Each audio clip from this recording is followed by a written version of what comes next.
All right. Says we're live. We'll see how that goes. For those of you who might be here already, happy day wherever you are.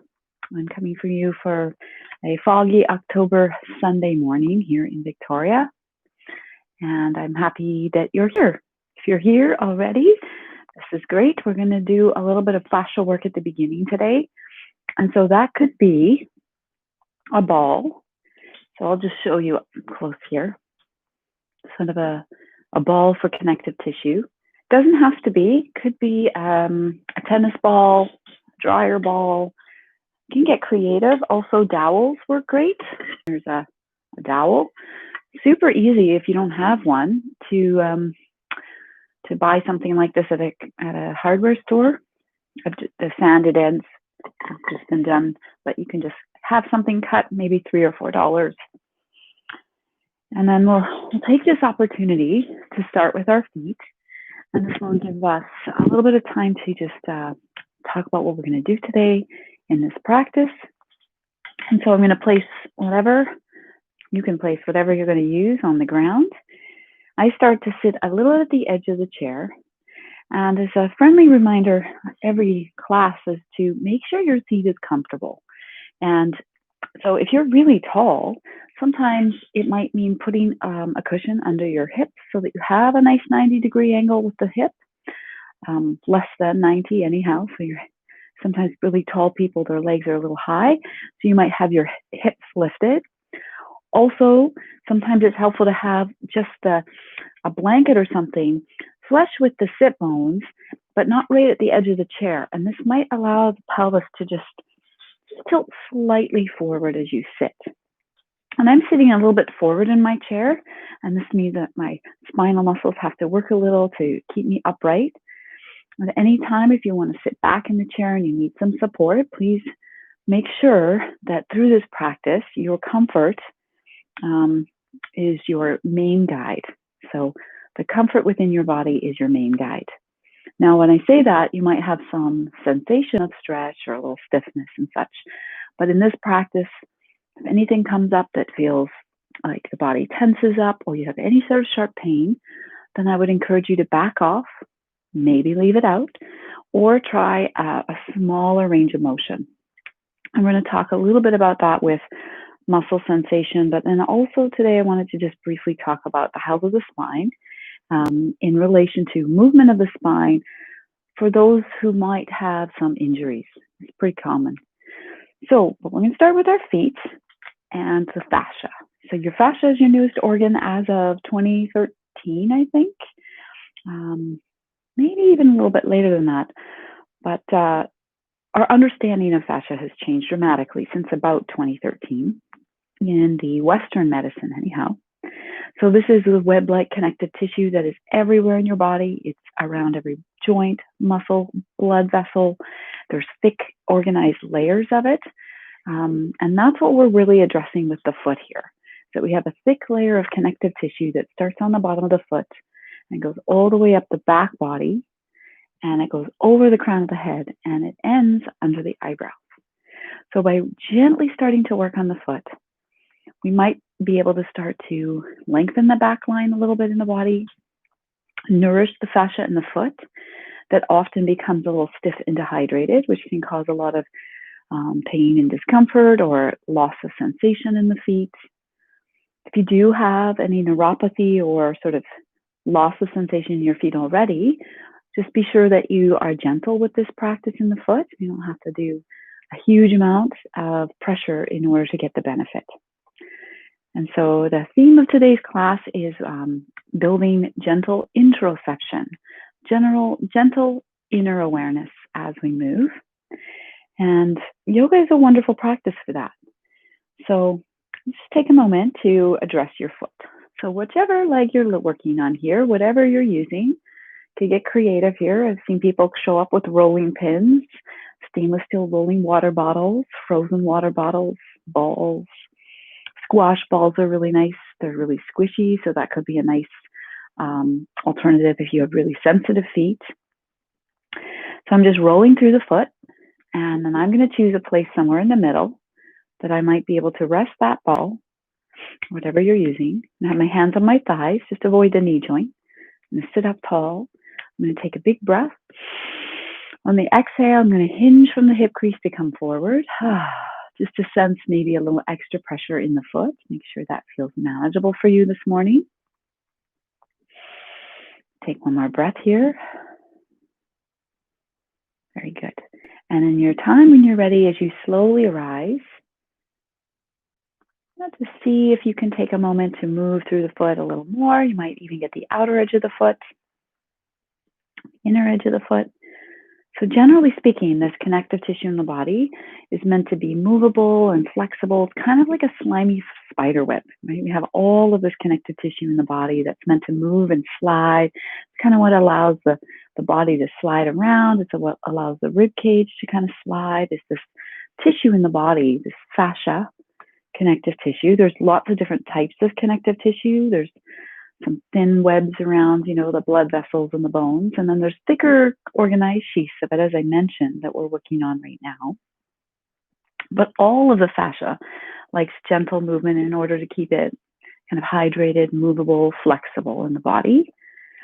And so things that you can do to hydrate the fascia would be gentle movement, massage, or some gentle compression into the tissue, which is what we're doing right now. So think of this work for your foot as a gentle bit of compression into the tissues in the bottom of the foot in order to keep it movable and flexible and hydrated. Good. So you might take a moment now. We're just not going to spend too much time on the feet today, but just enough to kind of see if we can have some awareness there. And when you feel ready to come off the ball or whatever you're using, as you put your foot down, you might, if you don't have any socks on, you might look, and my feet are actually two different colors. You might not notice, but it really doesn't take much with this footwork in order to really nourish the circulation into the blood vessels and all of the connective tissue in the foot. So my foot's looking a little more lively on my one side. I'm going to take my ball over to the other side. And I'm just going to start with a little bit of sensation here, a little rolling. If you had an injury to the foot, you might leave it out or avoid that spot and kind of go around it, or just be really, really light.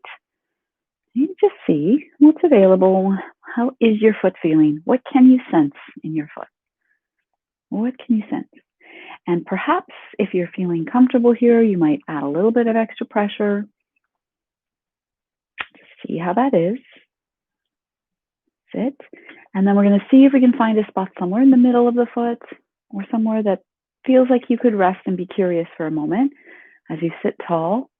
If it feels comfortable for you, if we hinge forward, we're going to add a little more pressure to the foot. So I'm going to hold on to place my hands on my thighs, take a big breath. On the exhale, hinging from the hip crease, as you lean forward, you might add that little extra pressure into the foot. See what that's like for you in this moment. That's it. And then as you take a moment to arise, just kind of moving through the foot one more time, all the way through, up and down. A little warm up for the knee as well, really, because we're doing a little bit of flexion, extension of the knee as you roll on the ball. That's it. And then you might even think of the outer edge of the foot. Sometimes there's some surprising tension there that we might not be aware of. There we go. Okay. Wonderful. So taking a moment in your time as you come off of your ball or whatever you've been using today to place your foot down on the ground. If you don't have socks and or shoes on, I mean, you could, but you wouldn't get the benefit of the fascia work really. But if you had socks on, that would be fine. But if you can, just see if you can lift your toes, spread them out, and place them on the ground. So I'm wearing toe spacers. They're sort of silicone spacers. They're flat on the bottom so that I can walk around in them. It's not required, but it does help to encourage a little bit of a wider base that can help us with balance. All right, so once I have my feet on the ground, I'm going to take a moment to address the shoulders. So we're going to just start with the shoulders coming up. And on the exhale with a sigh, just letting your shoulders relax down. Try that 2 more times, tension on the way up. Soft sigh. There it is. Let's try one more of those.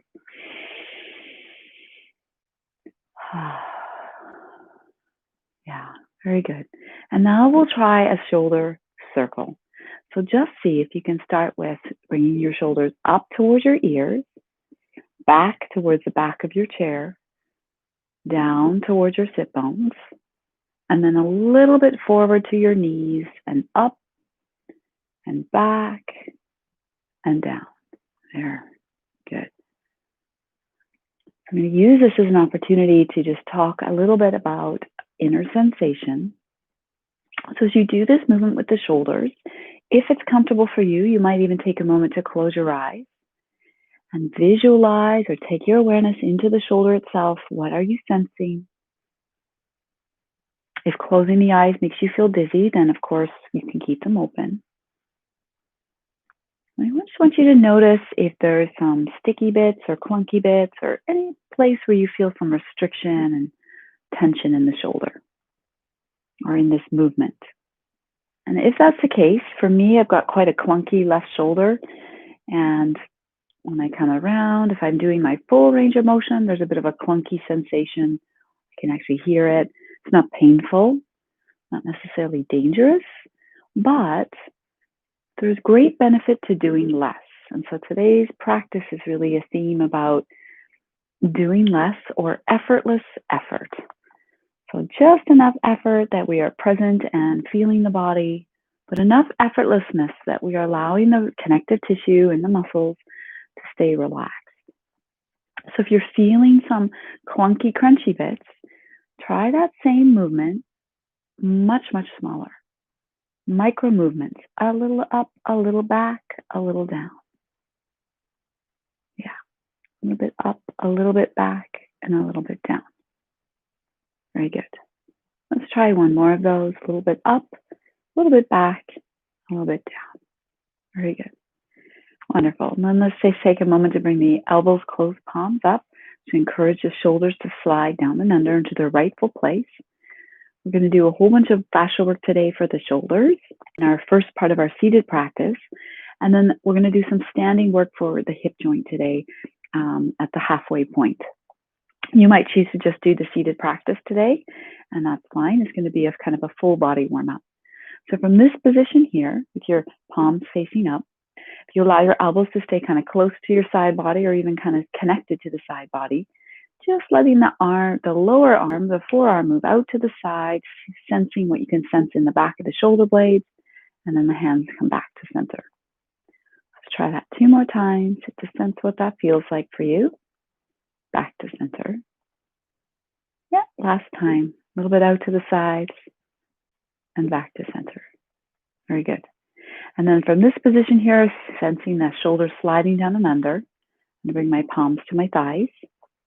So the knee joint, we're going to avoid that. So my sort of mid-thigh, placing the hands. You can really use the heel of the hand to press into the thigh bones to give you a bit of support.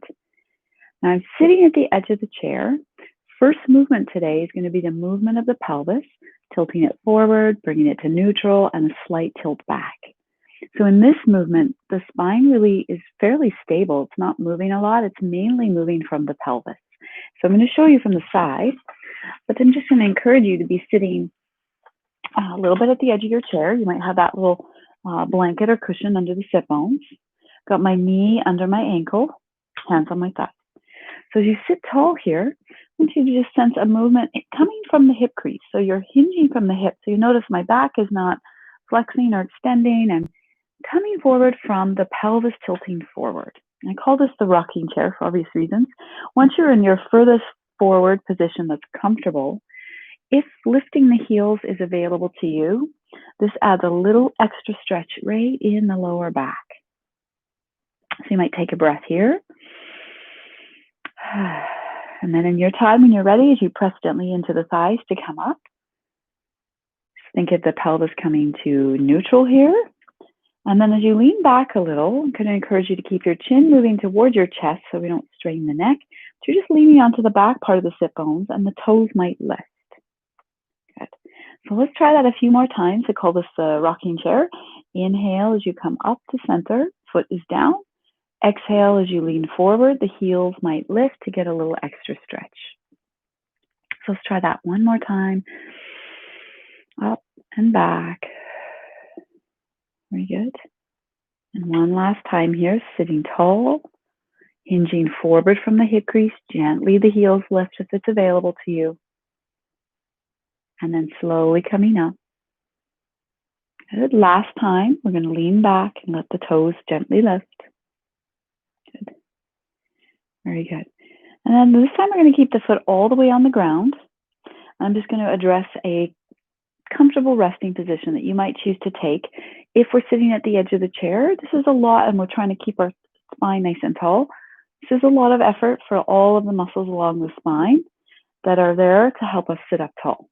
So oftentimes I'll sort of experience in my body or see people when I'm in person with them in a class, I'll kind of see the body start to kind of slouch to this position. So if you sense that sort of tiredness, and you know, when we slouch, the pelvis tucks under here in this position. It's a pretty common seated position. But if I think of sitting tall, you might sense that you're sitting a little bit on the front part of the sit bones. So if you decide or any point you need a break, some form of a resting child's pose in a chair. So if I sit tall here, I'm going to keep my feet flat. So I come forward, hinging from the hip. It's different for everybody, but for a lot of people, the forearms resting on the thighs is comfortable. If that felt like it too much, it could be your hands here, and then maybe you do a little bit less. Let's just see if the forearms can rest on your thighs. You can just have the palms gently touching. You can even spread out the fingers a little bit here. And then we'll just address the neck very gently. So you might just start by looking straight down between your feet. Yeah, so our encouragement here is to create some gentle length in the back of the neck.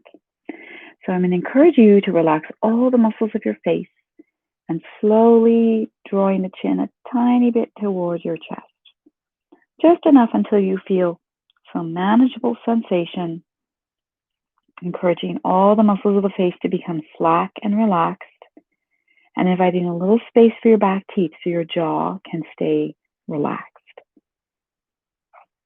And then if it's comfortable for you, you might slowly start drawing your chin a little over towards one shoulder, just a tiny bit. If you encounter any deep sensation in the neck, then less is more. You can always back up, and you can always just keep the head looking down at the center of your feet. And you can leave out any rotation of the head or the neck if you choose. So as the head goes in the other direction in your time, taking a moment here, maybe to slowly pause back at center. Yes. So I'm just making sure that you've explored your chin moving a little to one side, one shoulder, back to center, and a little to the other side, and then back to center. And in your time here, you're going to place your hands back on your thighs, pressing into the thighs to slowly arise. Very good. A little shoulder roll here, and then a little shoulder shrug. That's it. Very good. Maybe one more.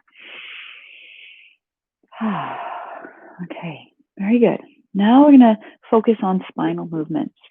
So before we begin our spinal movements, something that is important to recognize or understand is that sensation in connective tissue in the muscles when we're moving kind of gives us some feedback as, oh, this is a manageable amount of sensation for me. This is not a manageable amount of sensation. But when we're working with bones, that might not be as obvious.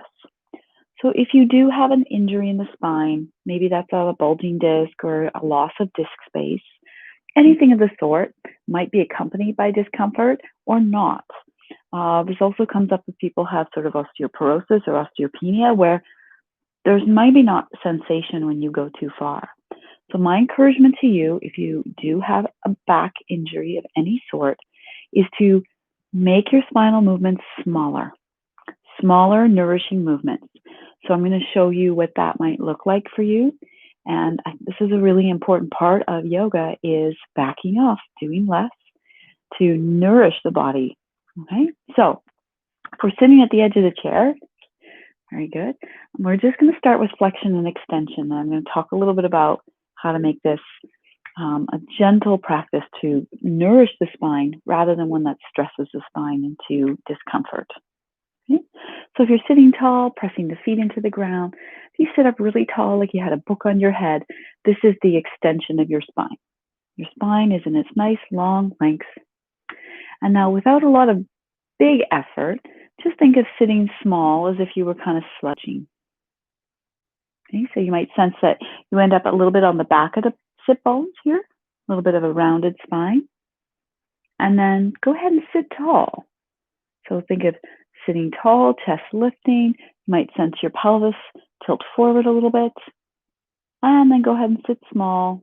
Just kind of let your body round, or your chin could come to your chest a bit. Okay, very good. So generally speaking, this movement here is the foundation of the cat-cow movement, which you sometimes see with people on their hands and knees. You can do it seated, you can do it standing. So this is the extension and this is the flexion. Okay. So if it's the case that you have a back injury, you might be modifying this or keeping it really small. I'm going to show you what that would look like. Okay. So I'm going to start with my hands on my knees. I'm going to take a breath in and sit up tall. On the exhale, I'm going to slide the hands towards my knees, and then I'm just going to sit small, chin to chest. And I'm going to really take a moment to observe what kind of sensations come up as you sit tall, hands slide towards your hips. And as you sit tall, small, hands slide towards your knees, chin towards your chest. You might close your eyes and take a moment to sink into your sensation of your spine and the sit bones and the pelvis here. Very good. So a fuller range of motion might be sliding the hands and really rounding the spine, chin to chest. But again, if there's a spinal injury or you have some osteoporosis, then smaller, nourishing movements are better. Less is more, and this is a really challenging idea for most people. We've kind of been taught to do everything at 110%, and so it's a real challenge sometimes to do less.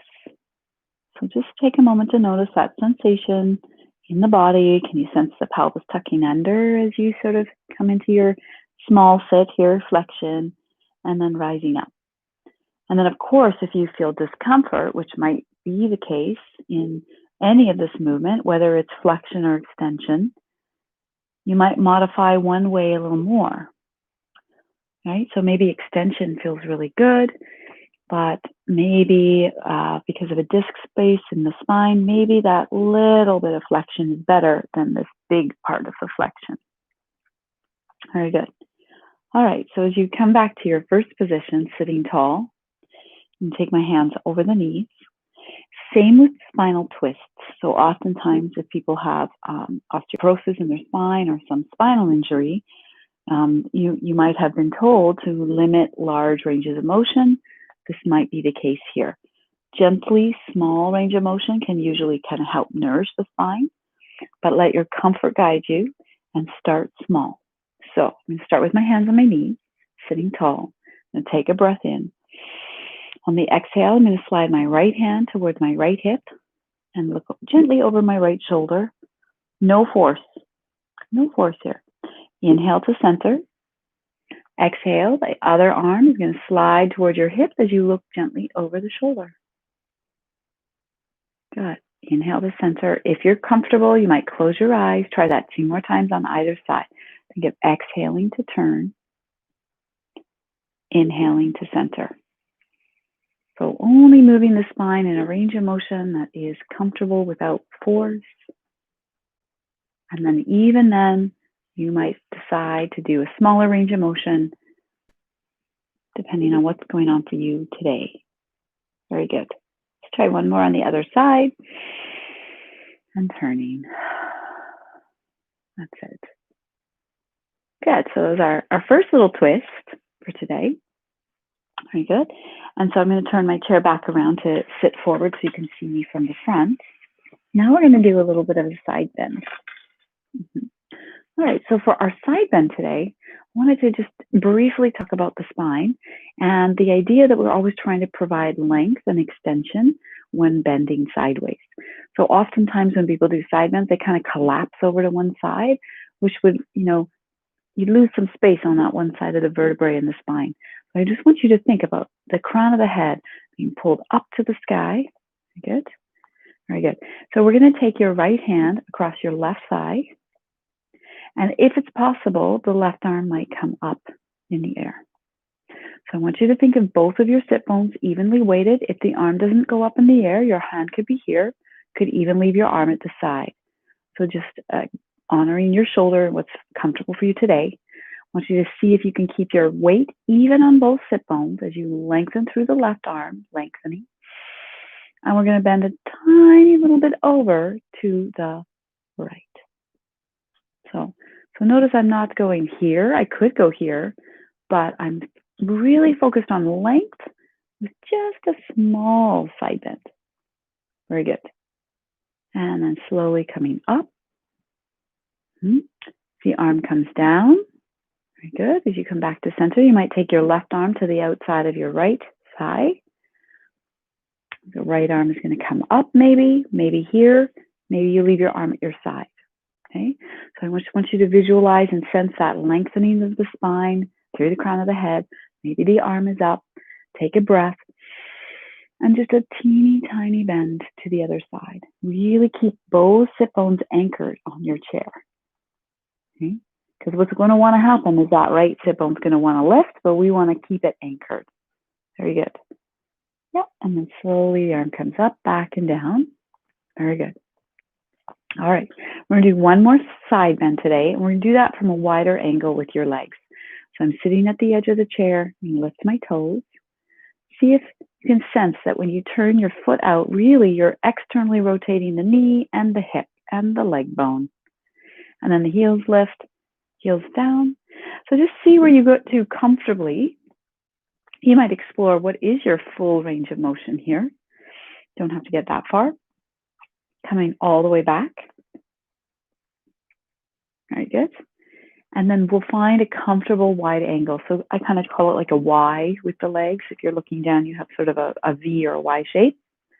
That might mean you have to readjust how you're sitting so you don't feel like you're going to slide out of the chair. And then we still want to encourage the ankle to be under the knee. So it's going to look different for everybody. Some people are going to have a wider position with the legs.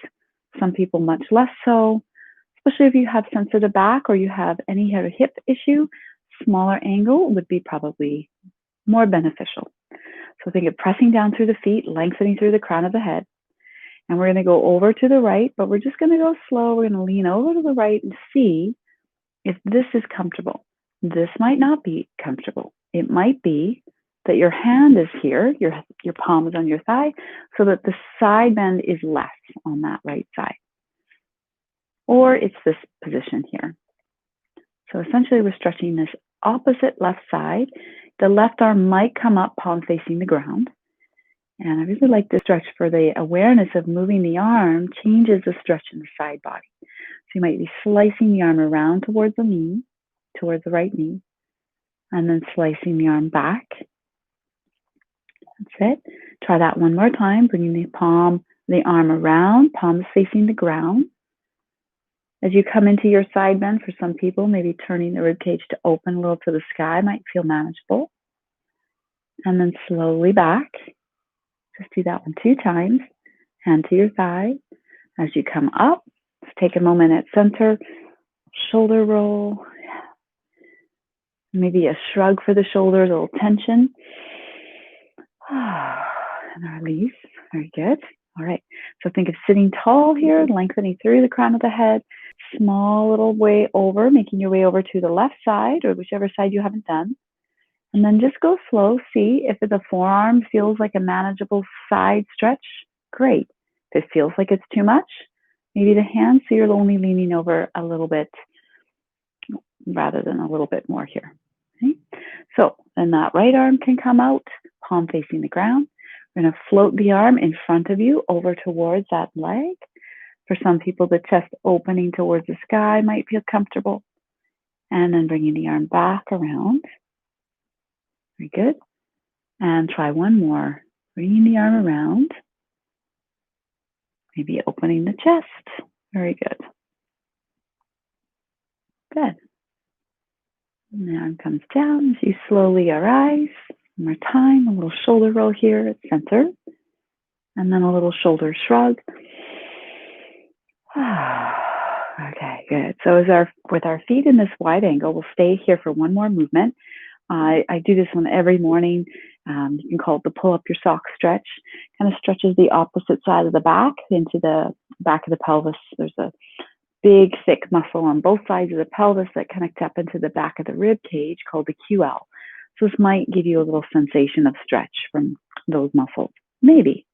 So I'm going to bring my hands up. I'm only going to turn to face that right leg with as little effort as possible. So I'm not forcing anything. So just see what that's like for you. And then the hands can come to your leg. So I'm going to press down through both feet so I have some awareness there. Keeping the spine long here. I'm going to slide the hands down the leg. And you might come a little further down. So for some people, you might come all the way down like you were pulling up your socks here. That's it. You might not get that far. Notice that I'm going to keep my head in line with the heart and the neck here, or line with my neck. So I'm not dropping the head down, and that will help prevent dizziness. Very good. Last time on this side. Taking this a moment to be aware of what you're sensing. Where are you sensing it? This might change over time. Very good. And as you come back to your first position here, body's at center. Bring my hands back up. I'm going to turn gently to face the other leg. Hands on the thighs, on the thigh. Sliding your hands down the leg towards the ankle. And then slowly back up again. So wherever you're sensing stretch or awareness, just be sure that this feels like it's manageable for you. Sliding down and sliding up. Very good. So it could be a smaller range of motion. Good. Last time. Sliding down and sliding up. Very good. Okay. Very good. And then you come back to your first position here. Okay. We're going to bring the feet in. There we go. All right. Wonderful. So we're still sitting at the edge of the chair here. We're going to take a moment with the shoulders. Shoulder roll up, back and down. Back and down. And then we'll do a shoulder shrug. One big one. Very good. Let's try it. Maybe one more. Okay.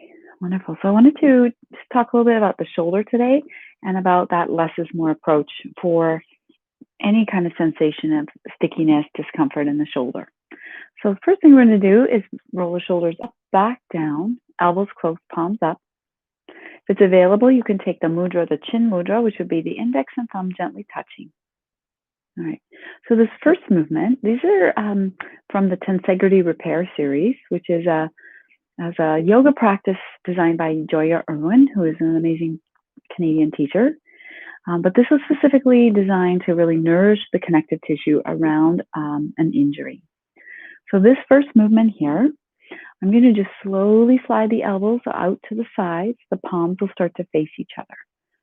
And then back, the elbows slide back towards your side body, palms face the ceiling.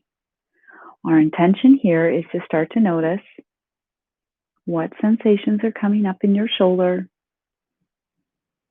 Can you find an effortless effort in your movement? So the elbows slide out to the sides, the palms sort of slowly face each other. And as the elbows slide back, the palms face the ceiling. If you have an injury in the shoulder, especially the rotator cuff, you might only get to here. Absolutely fine. Okay? Our intention is to not force movement and to start to notice if there's tension building. So what I often see with this movement, once people have gone beyond a nourishing range of motion, I'll watch their shoulders do this. Okay? So I want you to notice, are your shoulders inching up to your ears? We want to keep them relaxed and only move in a range of motion that feels manageable for the shoulder here. Okay, so that's the first movement. Second movement, starting at our first position, I'm going to encourage you to turn your palms to face your legs. Allow your elbow and your shoulder to come with you. So notice if you turn your palms to face your thighs, you might sense that the elbow externally rotates out and the shoulder rolls in slightly.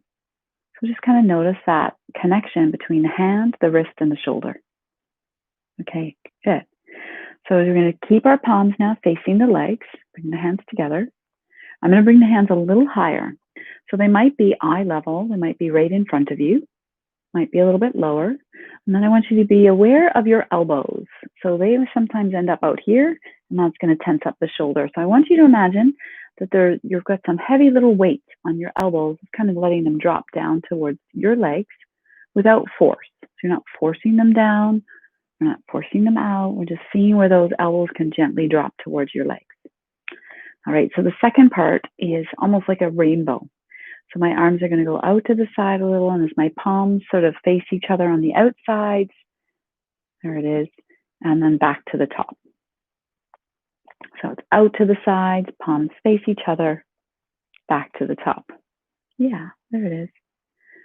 Let's try that one more time. Good. All right, so let's try a larger range of motion now. For the full rotation of the shoulder, yeah, starting at the bottom, you might go to the sides like a smile, and then the palms are facing your legs at the top at the rainbow.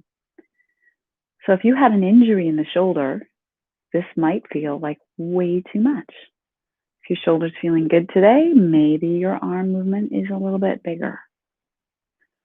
So I'll just show you what a smaller example might be. So you might be making like a little egg.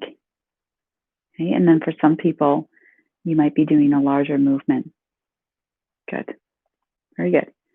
Let's just take a moment when you're ready. Let your hands come to your thighs, a little shoulder roll and a shoulder shrug. Very good. Let's try that one more time. All right, so we're going to bring our hands back. We're going to do another movement for your shoulder. So I'm going to have my fingertips touching and my thumbs, but the palms are not touching. And I'm going to gently press my fingertips into each other and encourage those elbows to still keep gathering down towards my legs. So from the side, looks like this. I want you to think of your movement as coming just from your shoulder. So your arm's going to stay in that relative angle that it's in as the arms come a little bit up and down. Yeah. Okay. So a little bit up and down. So this always reminds me of the old-fashioned Barbies and G.I. Joes that had sort of permanently bent elbows, and if you wanted to raise the doll's arm, it went up right from the shoulder. It's the same idea here. So I'm encouraging you to find a range of motion that feels manageable. Let's try one more. Could be a smaller range of motion. It could be here. Very good. Wonderful. Once the arms are just out in front of you here, I want you to imagine now you're holding a slinky, or the slinky. You're going to gently pull it apart to a comfortable opening for the chest and let it come back together. Give the fingertips come back to touch, pulling the slinky apart to open the chest. Very good. And then the arms come back together. That's it. One last time. That's it. Very good. And now this time, we're going to give ourselves a little hug here. So on your inhale, the arms are going to expand out to the sides. And now as you exhale, bring one arm in front. Big bear hug here. Good. And then you might even hinge from the hip crease forward and lift the heels. You might look down at the ground. Just take a little breath here. Good. Okay, and your time when you're ready, as you slowly arise, whichever arm is on top, we're going to switch. So take a moment to allow your arms to open. Wrapping the other arm on top. Very good. Sitting tall. If it's comfortable, hinging forward a little bit. Maybe the heels can lift to add some stretch for your spine. Good. Take a little breath. Good. And then in your time as you arise. Very good. And the heels come down. I'm going to bring the arms back to my legs. A little shoulder roll. A little shoulder shrug. Very good. All right. So I wanted to, last thing seated before we come to stand, then I wanted to address a little movement that we can start to link breath and movement together. And it's a shoulder movement, and we're going to try it seated, and then we might put it into our standing balance practice. This might be something you choose to try today, standing, maybe not. So I'm going to start with my hands on my knees as if I was holding something. So I've got my palms facing each other. Generally, this is going to give your shoulder a little more room when we're doing flexion of the shoulder. So with my hands on my knees here, I'm going to take a little sigh breath. Good. As your next inhale, you're going to just let your arms float in front of you. And on the exhale, the arms are going to float back down to your knees. Good. On the next inhale, the arms float forward. One arm might continue to move a little further, might go all the way towards the ceiling, it might not. On the exhale, the arm overhead, meet your arm in front, and then they travel back to your knees. Good. Inhale, arms float in front of you, the other arm going into your comfortable, fullest range of motion in the shoulder. Exhale, the arm overhead, meet your arm in front of you, and then they travel down together. And then last time, both arms moving to your comfortable range of motion, which might not be all the way overhead. Totally fine. And exhale, the arms come back to your legs. Very good. Take your hands to your thighs. All right. Very good. So today we focused on building some inner awareness of movements in the spine, sensation that might come up, and some fascia work for the shoulder and for the foot. So our standing practice today is going to focus on balance, breath, and we're going to do a little bit of how to get out of a chair mindfully. It's going to be different for everybody. If you just wanted to do the seated practice today, then thank you for being here. And as we move into the standing practice, be sure that you have something to hold on to in front of you. Could be that you come and stand behind your chair. Maybe you've got a sofa that you can put your hands on for balance, or a countertop. If you have a walker, you might even have your chair just stand up and have your walker with the brakes on, and that way that's your balance beam. But let's just see about getting out of the chair. So we're all kind of experts at this. We've been doing it our whole life, but there is some technique we can employ. So I'm going to show you from the side. All right, so if I start by sitting at the edge of the chair, first thing, I'm going to see if I can bring my heels a little bit closer underneath. Depending on your knees, it might be that one foot's more flexible, especially if there's been some ankle or calf or a knee issue. Sometimes we can't get both feet all the way back, which is okay. Could be staggered. Wherever those heels are, I want you to see the heels are down on the ground. So if you go too far back, what happens is the heels are lifted. And that means that I'm going to be using the front of my foot to get out of the chair, put some more pressure on the front of the knee, and it's not as stable. So there is a connection between your heels and your tailbone and your sit bones. So as you bring those heels close to the chair, feet are at least hip width apart. If I press down into my heels, I can feel like there's an ejection button here. It's not quite enough to get me out of the chair. Because we want to take a moment to shift some of our weight that's in our sit bones and transfer into the feet before we push into the heels. So just take a moment to notice if you sit tall here, how does it feel, or can you sense that as you hinge from the hip crease forward, okay, the arms could be at the side of your chair, the arms could be crossed over, the arms could be reaching forward. At some point about here, when my nose is over my knees, I can feel there's more weight in my feet. And at that point, I can press into the heels to slowly rise. You might need to do a little rocking for momentum. You might need the use of your hands on the side of the chair if you had a hip or a knee sensitivity. So once you're up, okay, I'm going to encourage you to bend your knees a little bit, just a tiny bit, as if you were sinking down into your feet are your roots. And then when you feel stable, as you straighten the legs, think of your heels pressing down to the ground. Good, very good. And then we're going to take a moment to find your comfortable position for balance. So for a lot of people, that might be just walking to the back of your chair if it's available to you. So that, I'm going to take my ball. Watch out for your fascia ball. Make sure that nothing is going to trip you up on your journey to the back of your chair.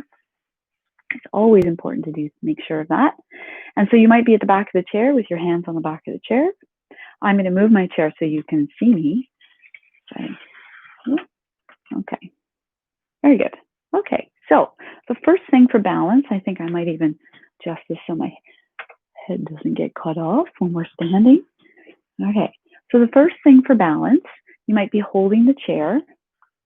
Okay? Might be here.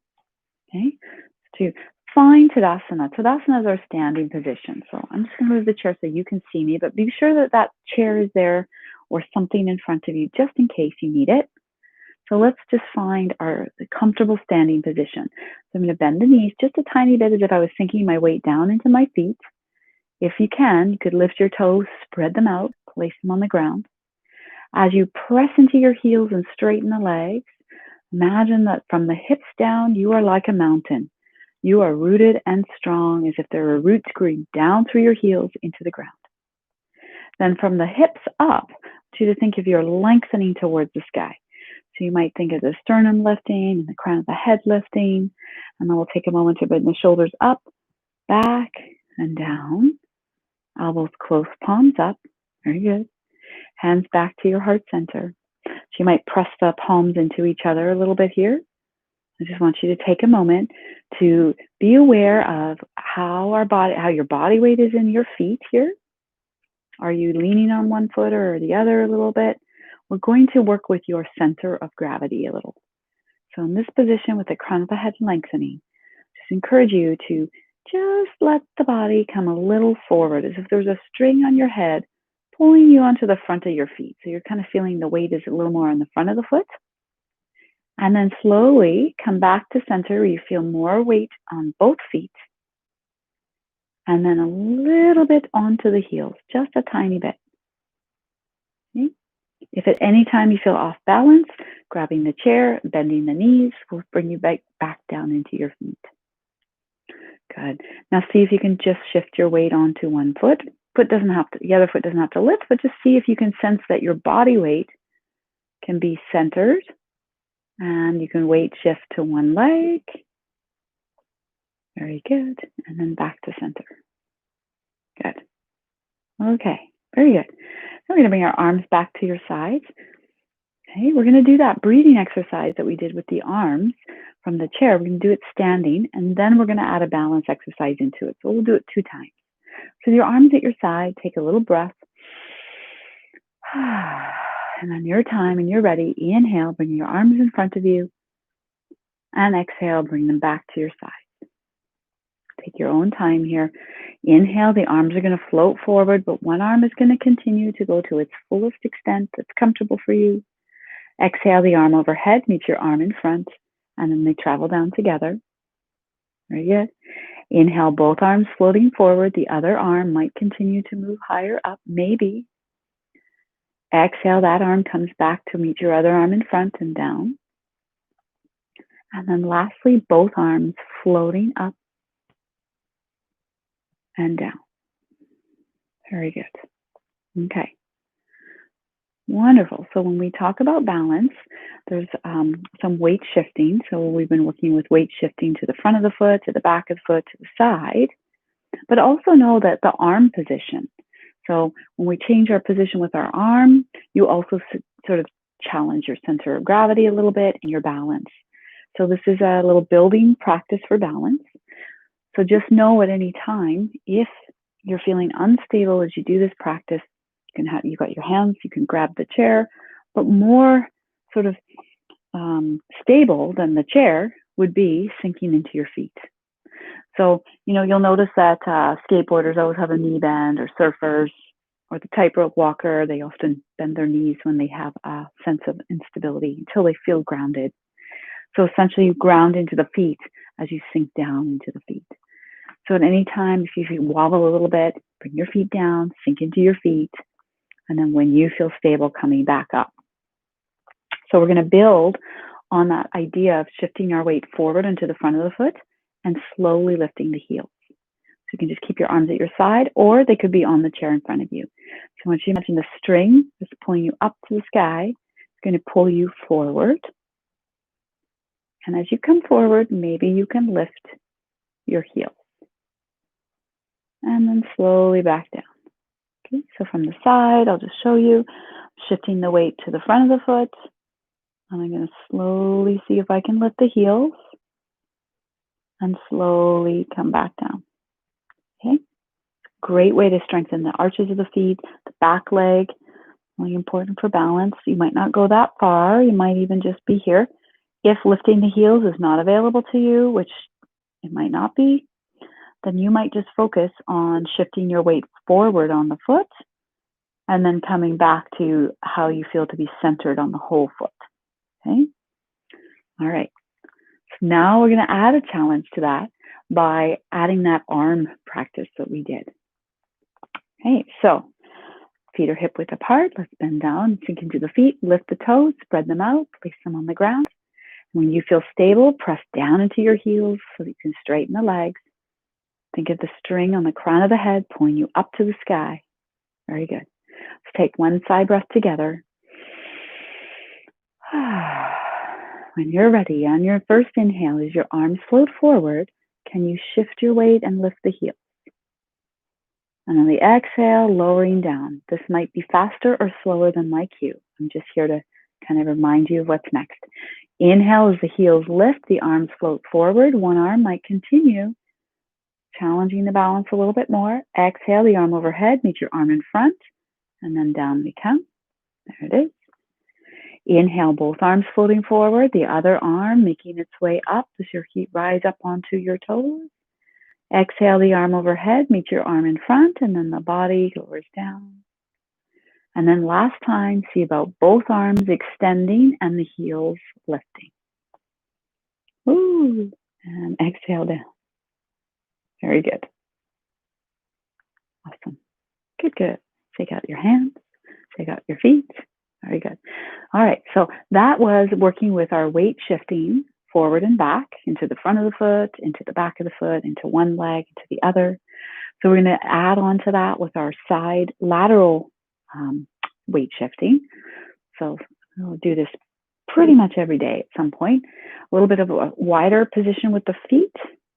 A little bend in your knees like you're a surfer. You might have your chair in front of you.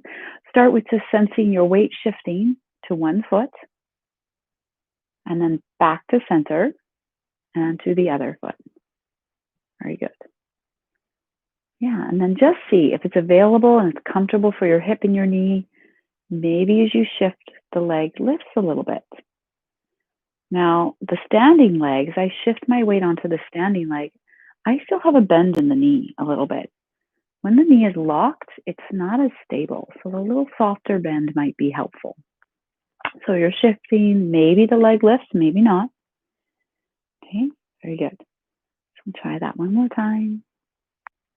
Very good. Okay, good. Now, if possible, we're going to add a little extra stretch to this. So I'm going to shift my weight to the right. I'm going to bring my left hand to the chair. Right arm with my umbrella might be lifting you up. I always want to fantasize about a flying umbrella when I do this.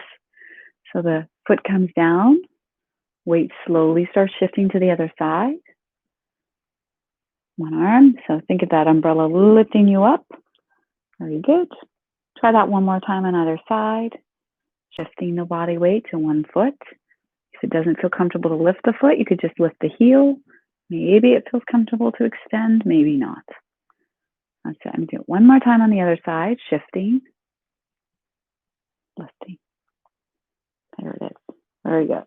Okay, as you come back to your first position, good. You can bring your feet in, shake out your feet, and shoulder roll. All right. So we're going to do some hip movements today.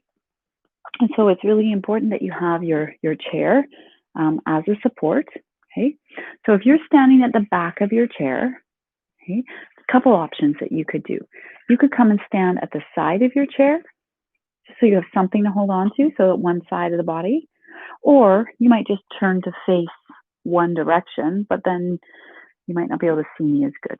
So you might come around and stand sideways. So you have something for support, but the side of the chair. Okay. So I'm going to pretend my chair is here. All right. So I've got my chair here. Well, maybe I won't pretend. I'll actually do it so it makes it more obvious. So maybe you need this chair to hold on to. Let's try to bring our feet hip width apart. Lift the toes, spread them out, place them down through the heels, standing tall. I'm going to shift your weight to the leg closest to the chair. You can hold the chair if you need to. Now, keep in mind, a locked knee might be harder to balance on, so you might bend that standing leg a little. We're going to start with warming up that outer hip. So whichever leg is on the outside, you're going to just slowly bring it up in front of you, a little out to the side, and down together. Try that 3 times. So for some people, it might come a little higher and down. It doesn't have to go that high. Maybe today it's this. So maybe your hip lift is less. And let's do one more. Up, back, and down. Good. Okay, so the next movement, you're going to bring your leg up in front of you in a comfortable hip flexion. So I'll just show you from the side. Okay, that leg is up. It's the same leg we were just doing as a warm-up. Okay, you can have a little bend in your standing leg if you need to. I want you to think of moving just from the hip. So your knee, the leg that's in front of you, the knee is going to be moving down towards the ground and then back up in front. That's like a hip hinging movement. So we're really just moving from the hip in from flexion, and then we're lengthening that hip, those hip flexors as the knee goes down towards the ground. Very good. Okay, good. Next time, that knee is kind of pointing towards the ground here. Yeah, you might extend that leg out a little bit, bend your standing leg, and just if it's available, you're going to hinge from the hip crease to come forward. So you're kind of balancing on one leg here for 3, 2, 1. Good. And slowly back up. Good. Okay, take a moment, shake out your standing leg. All right, and then you might choose to go to the other side of your chair to do the other side of the hip. So bring your chair around or walk to the other side. Starting with taking a moment to spread out the toes, maybe bend the knees. As you straighten the legs, think of pressing down through the heels to stand tall. Shifting your weight to the leg closest to the chair. Then bend your standing leg a little bit. See if you can bring that other leg up and out and down. Okay? So we're bringing our leg into hip flexion, a little bit of a rotation, and down. There it is. One more, up and out and down.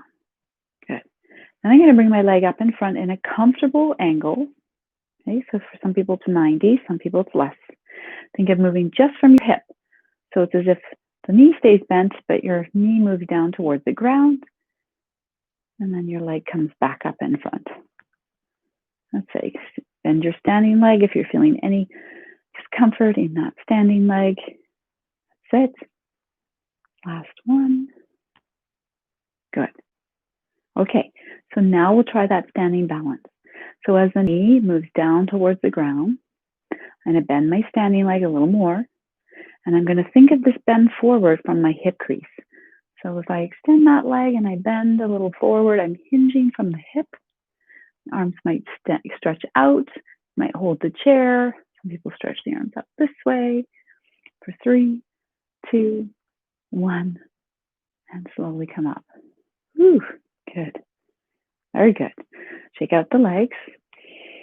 So standing balances are great for building our balance, but also bone density, so that stress on the joints. But keep in mind if it's sharp pain or it's discomfort in the joint, you might come out faster, or you might leave out standing and putting all your body weight on one limb, depending on what you're sensing in the body. And so the last thing in our last few moments, okay, is our movement for the lymphatic system. So this is great for moving the fluids through the upper body. And I want you to keep in mind that the connective tissue we started talking about at the beginning today holds most of your body's fluids. So this includes the lymph fluid.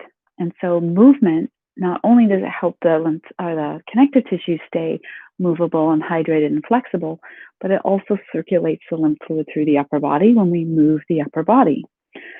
So I'm going to have my feet a little wider than hips. If you've come to my in-person classes, you might recognize this little sequence. I didn't design it. It was taught to me about 20 years ago. So feet hip width apart or a little wider.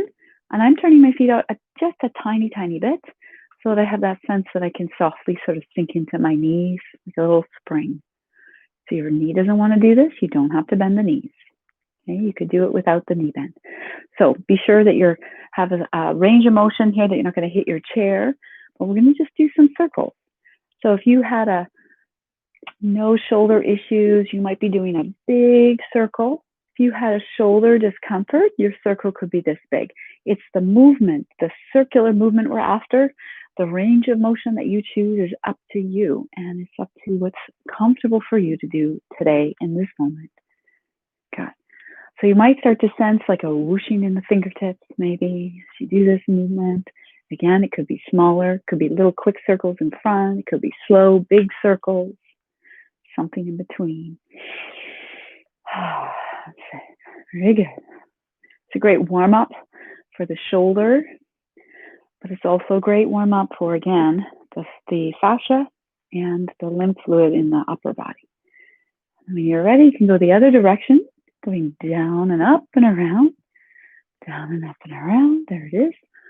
Around and around. Let's do 3, 2. My teacher would always say, do this a little longer than you want to. 1. And then when you're ready, as your arms float down, you might turn your feet to face forward, a little bend in your knees. Watch out for the chair if it's in front of you, but we're going to bring the arms up, crossing the wrists. And it's just like a chopping, like so. Okay? So just be mindful of objects that you might end up hitting here. Chop. Now, for some people, as those arms chop behind them, lifting the toes might feel comfortable. Rocking onto the back of the heels. See what that's like for you. Don't have to do that. 1. Very good. Very good. And then as the arms swing down, last bit of this, little bend in your knees. This is the palm tree twist. So it might be that the opposing heel lifts. Think of the arms, just wet noodles wrapping around the body here. A little acupressure tapping. Very good. Wonderful. And then just take a moment to come to a still point. So you might just slow down. Notice how it feels to go from movement to stillness. And then take a moment to notice the sensations that might be present. If it's comfortable, the eyes could close for a moment. That might help you sink a little more into those subtle inward sensations, which is what we call interoception, as opposed to proprioception, which is the sort of external awareness of where your body is. So there are 2 benefits to yoga: developing proprioception, the awareness of our body in the room and in space, and interoception, which is the subtle awareness of the internal body, internal sensations. So when you're ready, if your eyes are closed, I'll invite you to open them. Very good. And we're just going to come around to sit for one little back stretch, and then we'll be good for the day. So as you come around to the front of your chair, take your time. It's our last little moment together. Okay, as you come around to the front of your chair, make sure you're nice and close. It's always good to double check the chair is actually there. And then hinging and coming down to your seat. Good. All right. Let's just take a moment to finish with a little tapping on some of the other body parts. So this is another way to encourage some fascial work. Sometimes they do it at the beginning of class, maybe at the end. So you might start with tapping on the legs a little bit. Really, we're going for fleshy bits, not necessarily bony bits. So you can avoid like the knee joint or the bony parts of the shin, but maybe the back of the calf, maybe the hip, the inner thigh. You can avoid an actual injury. Okay, and then we're just going to come around and do a little bit of thymus tapping. This is another way to kind of encourage a little awakening in the immune function. Yeah, moving some of the fluids and the fascia around in the chest. Right. Give yourself a pat on the back for showing up. Down the arm. That's it. Try the other side. Under the arm. Very good. And then we'll go back to the thighs. Tapping here. Very good. And then as you slow it down, yeah, just take a moment. Maybe a shrug with the shoulders. Good. Maybe one more.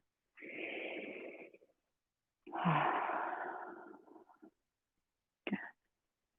Yeah, and this last moment, if it's comfortable for you to close your eyes, you might do so. You might go and sit all the way back in the chair for a moment.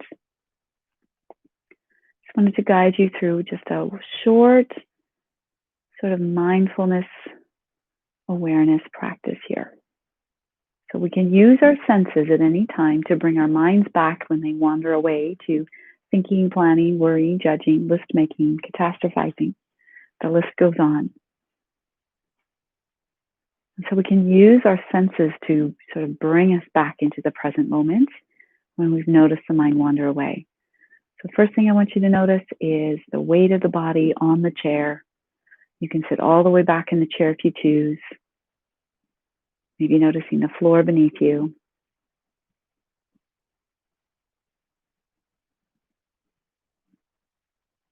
Taking a moment now to observe the temperature of the room on your skin.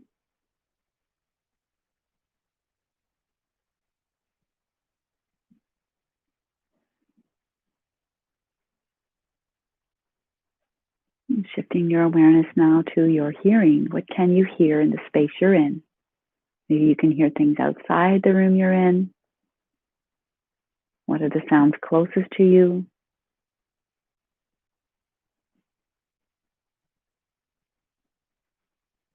And then lastly, we have our breath, which is with you all the time. Just want you to notice your breath without trying to change it. You might sense your breath coming in the nose and out the nose. Sometimes that's common. And it also might be in the nose, out the mouth.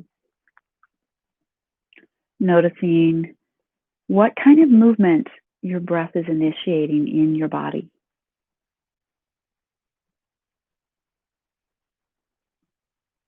So just cultivating present moment awareness, becoming the gentle observer of your thoughts as they come about.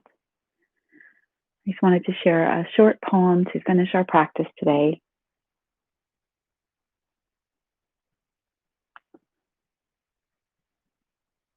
Yeah.